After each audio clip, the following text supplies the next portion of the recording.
want to take a closer look. There's more to this painting than meets the eye. And yes, it's acrylic painting of a man, but I didn't paint it on canvas. I painted it directly on top of the man. What I do in my art is I skip the canvas altogether. And if I want to paint your portrait, I'm painting it on you, physically on you. That also means you're probably going to end up with an ear full of paint, because I need to paint your ear on your ear. Everything in the scene, the person, the clothes, chairs, wall, gets covered in a mask of paint that mimics what's directly below it. And in this way, I'm able to take a three-dimensional scene and make it look like a two-dimensional painting.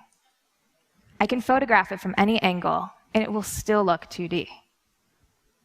There's no Photoshop here.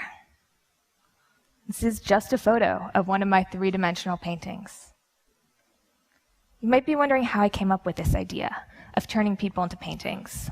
But originally, this had nothing to do with either people or paint. It was about shadows. I was fascinated in the absence of light, and I wanted to find a way that I could give it materiality and pin it down before it changed. I came up with the idea of painting shadows.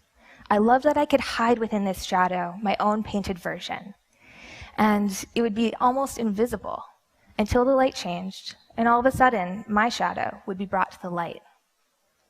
I wanted to think about what else I could put shadows on. And I thought of my friend Bernie. But I didn't just want to paint the shadows. I also wanted to paint the highlights and create a mapping on his body in grayscale. I had a very specific vision of what this would look like. And as I was painting him, I made sure to follow that very closely. But something kept on flickering before my eyes. I wasn't quite sure what I was looking at. And then when I took that moment to take a step back, magic. I had turned my friend into a painting. I couldn't have foreseen that when I wanted to paint a shadow, I would pull out this whole other dimension, that I would collapse it, that I would take a painting and make it my friend, and then bring him back to a painting. I was a little conflicted, though, because I was so excited about what I'd found, but I was just about to graduate from college with a degree in political science, and I'd always had this dream of going to Washington, D.C., and sitting at a desk and working in government. Why did this have to get in the way of all that? I made the tough decision of going home after graduation and not going up to Capitol Hill, but going down to my parents' basement and making it my job to learn how to paint. I had no idea where to begin. The last time I'd painted, I was 16 years old at summer camp. And I didn't want to teach myself how to paint by copying the old masters or stretching a canvas and practicing over and over again on that surface, because that's not what this project was about for me. It was about space and light. My early canvases ended up being things that you wouldn't expect to be used as canvas, like fried food. It's nearly impossible to get paint to stick to the grease in an egg. Even harder was getting paint to stick to the acid in a grapefruit.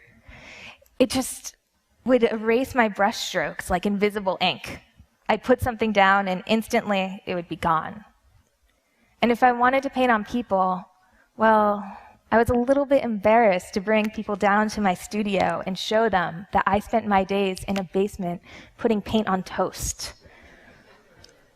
It just seemed like it made more sense to practice by painting on myself. One of my favorite models actually ended up being a retired old man who not only didn't mind sitting still and getting the paint in his ears, but he also didn't really have much embarrassment about being taken out into very public places for exhibition, like the Metro. I was having so much fun with this process. I was teaching myself how to paint in all these different styles, and I wanted to see what else I could do with it. I came together with the collaborator, Sheila Vand, and we had the idea of creating paintings in a more unusual surface, and that was milk. We got a pool, we filled it with milk, we filled it with Sheila, and I began painting. And the images were always completely unexpected in the end. Because I could have a very specific image about how it would turn out. I could paint it to match that, but the moment that Sheila laid back into the milk, everything would change. It was in constant flux. And we had to, rather than fight it, embrace it, see where the milk would take us and compensate to make it even better. Sometimes, when Sheila would lay down in the milk, it would wash all of the paint off of her arms. And it might seem a little bit clumsy, but our solution would be, okay, hide your arms. And one time, she got so much milk in her hair that it just smeared all the paint off of her face. All right, well, hide your face. And we ended up with something far more elegant than we could have imagined, even though this is essentially the same solution that a frustrated kid uses when he can't draw hands, just hiding them in the pocket.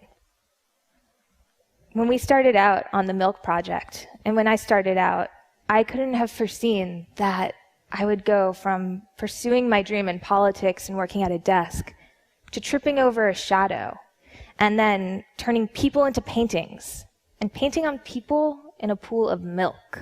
But then again, I guess it's also not unforeseeable that you can find the strange in the familiar. As long as you're willing to look beyond what's already been brought to light, that you can see what's below the surface, hiding in the shadows, and recognize that there can be more there than meets the eye. Thank you.